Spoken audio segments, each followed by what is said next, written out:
Welcome to Inti Talks. Hari ini saya bersama dengan Purnomo. Beliau adalah pemilik daripada Elvas Fruit and Vegetable Supplier, berasal dari Kota Ungaran. Saya Renaldo, host Inti Talk hari ini. Selamat pagi Pak Purnomo. Selamat pagi Pak. Pak Purnomo, kita mau cerita nih, gimana sih awalnya kok bisa jualan sayur gitu? Jadi waktu itu sebenarnya kita cuma membuka jasa titip Pak. Waktu itu saya masih kerja di Semarang, jadi hanya jasa titip. Just tip ya ini Iya, ceritanya. just tip sayuran dari teman-teman kerja aja sih Pak. Nah waktu itu terus pada tahun 2017 kebetulan pemilik yayasan yang tempat saya kerja itu bikin resto Pak. Nah pada saat itu akhirnya saya bisa belajar untuk bagaimana sayur yang baik itu bagaimana, terus yang bisa masuk ke resto itu bagaimana. Nah, dari situ saya belajar. Nah kemudian di tahun 2018 kita melihat peluang itu, akhirnya kita bikin Elvas Vegetable Pak. Oke. Gitu. Berarti dimulai tahun 2018. 2018 ya. Jadi dari 2018 berarti menuai berkah di pandemi ya ini malahan ya. Pandemi luar biasa Pak. Luar biasa parah atau luar biasa bagus? Jadi kalau dibilang bersyukur, kita bersyukur Pak, karena pada saat itu sebenarnya orderan dari resto dan hotel itu menurun drastis. Nah kemudian kita dibantu salah satu dari orang IT, itu kita dibikin ke website untuk jualan pada saat itu. Nah alhamdulillah berkah Pak, itu waktu itu per hari kita bisa dapat orderan 35 sampai 50 orderan perumahan pada saat itu. Pada saat pandemi pertama kali. Jadi orang pandemi tidak mau pergi ke pasar, terus kemudian belinya di nyenengan gitu ya? Iya gitu, Ya? betul. Jadi dari just tip, kemudian kita masuk ke hotel dan restoran, hotel dan restoran menurun, just tip lagi Pak, ke perumahan-perumahan. Just tip lagi ya? Iya betul. Okay. Terus pertanyaannya gini, ada enggak perumahan-perumahan gitu yang orang bayarnya lama? Kalau di perumahan sebenarnya cuman beberapa, tapi paling kisaran 1 mingguan lah Pak. Paling mentok gitu? Iya, perumahan. Oh, memang ada tempo atau gimana? Kalau sebenarnya kami tidak menyediakan tempo yang di perumahan. Kami tidak ada tempo yang di perumahan. Hanya mungkin untuk misalnya orang yang punya restoran atau supermarket seperti itu ya? Iya, restoran, supermarket, hotel semuanya tempo Pak. Biasanya tempo berapa lama hotel? Hotel 1 bulan Pak. 1 bulan. Kalau restoran? Restoran 2 mingguan. 2 mingguan. Iya. Biasa pembayaran gimana pandemi ini? Lancar-lancar? Kebetulan pandemi agak luar biasa Pak, karena banyak resto dan ini yang tutup juga.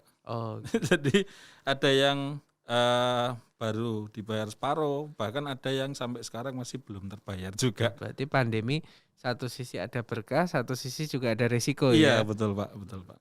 Boleh diceritakan nih pengalaman Bapak selama ini, dari kerja apa tiba-tiba jadi tukang sayur gitu? Ya, jadi 2010 kebetulan saya mulai bekerja di Semarang, itu sebagai office boy waktu itu Pak. Oh, jadi office boy. Pertama kali office boy, kemudian ibu yang punya yayasan itu, kemudian saya mau keluar, terus pada akhirnya saya tidak boleh keluar dan dinaikkan jabatan jadi teknisi waktu itu Pak. Nah dari teknisi, kemudian setelah 2 tahun jadi teknisi, saya diangkat jadi koordinator OB dan teknisi waktu itu. Oke. Nah setelah itu istilahnya OB naik pangkat ya? OB naik pangkat Pak, betul. Terus pada saat itu bos saya kebetulan punya ballroom dan resto. Nah saya diperbantukan di sana Pak. Nah berkahnya saya bisa belajar sayur itu ya dari kepala chefnya itu yang di resto itu Pak. Itu. Dari situ bisa belajar. Dari situ bisa belajar. Kemudian sampai sekarang kita sudah jalan hampir 4 tahun. Alhamdulillah. Berarti jenengan itu ketika beli barang, kemudian kan barang itu dikirimkan ke pelanggan. Saat dikirimkan ke pelanggan itu pembeliannya pasti semua ya, enggak ada enggak ada kekeliruan, enggak ada busuk, enggak ada apa karena kan sudah terpilih semua ya, betul? Iya, betul Pak. Jadi Heeh. kita di jadi sekarang kita memang bikin bikin tim Pak. Jadi ada memang yang benar-benar mereka ada yang cari barang, Heeh. terus ada tim packing sendiri dan ada tim pengiriman sendiri. Oh, Nah, ini cerita sedikit juga. Jadi kebetulan orang tua saya itu juga petani Pak. Jadi pada oh, saat itu kenapa saya menggebu-gebu harus bikin ini Elvas ini karena memang heeh. dulu itu banyak dipermainkan sama tengkulak sehingga banyak petani yang benar-benar dirugikan pada saat itu. Tahun 2022 masih ada tengkulak ya? Masih Pak sampai Masih sekarang, ya? masih. Oh. Sistem kerja tengkulak tuh gimana sih kalau saya boleh tahu? Kebetulan kan saya orang kota bukan orang desa jadi enggak ngerti. Jadi tengkulak itu membeli hasil petani dengan harga yang jauh di bawah pasar Pak. Oh. Karena memang Misal sifatnya saya beli ya, satu ikat kangkung harganya di pasar Kota Semarang misalnya harganya 4.000. ya. Kalau tengkulak belinya harga berapa? Nah itu tengkulak bisa di harga 500 sampai 1.000 rupiah Pak. 500 sampai 1.000. Ya, Sebetulnya untungnya luar biasa ya. untungnya luar biasa Pak. Dan petani yang dirugikan. Dia nanamnya susah, pupuknya susah ya toh. Ya, betul. Heeh, heeh. Masih Berarti panen. pertanian kita tuh selama masih dikuasai oleh tengkulak-tengkulak semacam itu tidak menghasilkan hal yang positif ya untuk petani sendiri ya. Lah maka dari itu Pak, banyak pemuda-pemuda yang sekarang ini tidak mau terjun ke sana Pak. Oh, Padahal menurut saya pertanian itu benar-benar sangat potensi sekali. oh. Betul, karena masih Ya iyalah, harga 500 jualnya jadi 4.000 ya kan? ya Misal kata. Udah untung berapa persen, ya ya kan? betul Pak. Heeh. Nah, apalagi yang saya harapkan sebenarnya adalah petani itu tidak cuma mereka sekedar bertani, tapi mereka bisa juga menjual barangnya sendiri dengan kualitasnya sendiri, dengan harganya sendiri. Jadi Hmm. saya berharapnya seperti itu sih Pak ke depannya. Hmm. Gitu. Nah, sekarang pertanyaannya, gimana nih caranya bisa inline? Jenengan kan di tengah nih, Ya, terus kemudian ke end user, pengguna, pelanggan. Terus Anda juga beli dari petani. Gimana petaninya bisa bati, jenengan bati, konsumennya dinyamankan. ya betul Pak. Jadi eh memang begini. Jadi tiap hari pun meski saya tidak belanja di pasar, jadi setiap hari saya selalu survei harga pasar Pak. Hmm. Jadi katakanlah misalkan di pasar itu harga satu keranjang sawi sendok katakanlah itu di harga Rp4.000 per kilo katakanlah. Terkadang saya bayar di petaninya itu yang sudah bersih, jadi masuk ke saya semua sudah bersih, sudah bagus itu di harga Rp6.000 misalkan kayak gitu. Hmm. Terus barang-barang sortiran kami setelah masuk ke kami sortirannya itu masih bisa dijual lagi di pasar Pak. Oh, sortirannya masih Ya, bisa dijual jadi lagi. sebenarnya sayur itu ada beberapa grade. Jadi grade A, B, C. Berarti ceritanya kalau beli di jenengan itu sayurnya grade A gitu ya. Ya, katakanlah gitu. Karena gitu ya. Iya, Karena betul. yang ada di pasar itu sudah sortir Sudah sortir. daripada yang sudah Anda sudah Ya, ambil yang gitu masuk ya. ke saya, Pak, betul. Jadi petani tetap akan diuntungkan di situ karena yang bagus akan kita beli dengan harga yang lebih tinggi, sedangkan yang grade B-nya masih bisa dijual di pasar dengan harga standar pasar, Pak. Oke, Gitu. luar biasa sekali.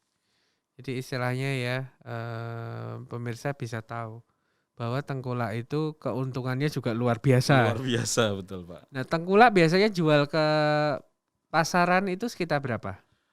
Jadi gini, jadi waktu Andai kata kita berandai-andai harganya Rp500, tengkulak jualnya berapa? Terus Anda jual ke konsumen kan 4.000 nih ceritanya.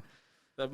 Jadi biasanya tengkulak pun kalau misalkan di Semarang itu mereka tetap jualnya tetap 4.000 Pak. Hmm. Jadi keuntungannya memang luar biasa. Oh, berarti dia untung penuh ya. Untung penuh. Nah, Jadi dia belanja sendiri, jual sendiri. jual sendiri. Nah itu menjadi tantangan buat kami untuk memangkas itu Pak. Sehingga petani, saya untung, petani untung, dan konsumen tidak seperti tadi Bapak bilang, konsumen tetap diuntungkan diuntungkan juga. dengan mendapatkan hasil hasil pertanian yang terbaik lah Iya, ya. betul gitu Pak.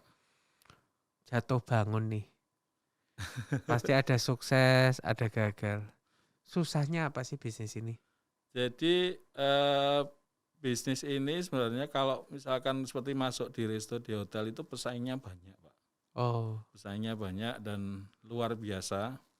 Bahkan kita memang sempat dihajar habis-habisan dengan supplier lain waktu itu.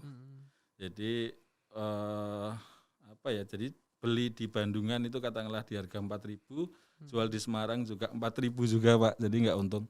Nah itu seperti itu. Terus yang kedua sebenarnya adalah di sistem pembayarannya. Memang kita bukan salah satu pemodal besar yang memang kita ada tempo 1-2 bulan, bahkan supplier lain itu bisa tempo sampai 3, 4 sampai 6 bulan Pak. Nah itu kendala kami sebenarnya di situ. Gitu Pak. Oke. Kita sampai di penghujung acara. Ada kiat-kiat enggak untuk para penjual sayur lainnya? Jadi zaman dulu kalau saya kecil ya di depan rumah sayur gitu toh. Iya betul. Kurang lebihnya gitu ya. Iya betul Pak. Masih ada sampai sekarang. Masih Pak. Sayur motor sama sayur mobil ya. Mobil iya. Jadi kok enggak mau lari ke konsep itu Pak? Sebenarnya sih bagus ya, juga. Pak? Sebenarnya sih bagus. Jadi gini, tapi sayang Pak, sebenarnya sayur-sayur yang sebenarnya dengan kualitas grade A itu sebenarnya misalkan kita bisa bikin sesuatu yang lebih besar kayak Fresh Mart gitu, besar gitu, terus itu penjualannya juga akan lebih baik juga dan lebih baik di petaninya juga kalau misalkan itu gitu, misalkan seperti itu. Kalau misalkan sayur yang keliling itu kan mereka jual di pasar, di keliling jadi 6.000 misalkan gitu, ya sudah gitu. Mau sayur bagus, mau sayur nggak bagus sama Pak. Gitu. Ada pesan-pesan terakhir untuk tukang-tukang sayur di luar sana? Kalau pesan sebenarnya sih saya berharap ini Pak. Jadi teman-teman muda ini mari terjun ke pertanian sih Pak. Jadi mari bertani karena di situ sebenarnya ada potensi-potensi yang bisa kita gali, potensi yang luar biasa di situ. Terus harapan besarnya sebenarnya saya kepengen bikin Fresh Mart sehingga petani itu bisa langsung masuk ke hasil pertaniannya ke situ. Mungkin bisa di beberapa kota gitu misalkan kayak gitu. Terus mereka juga bisa mendapatkan hasil yang lebih besar daripada saat ini. Fresh Mart itu berarti sayur dan buah ya? Sayur dan buah, betul Pak. Oke, terima kasih untuk waktunya Pak Purnomo. Kita sampai jumpa di kesempatan yang lain. Terima kasih Terima Pak. kasih. Ya.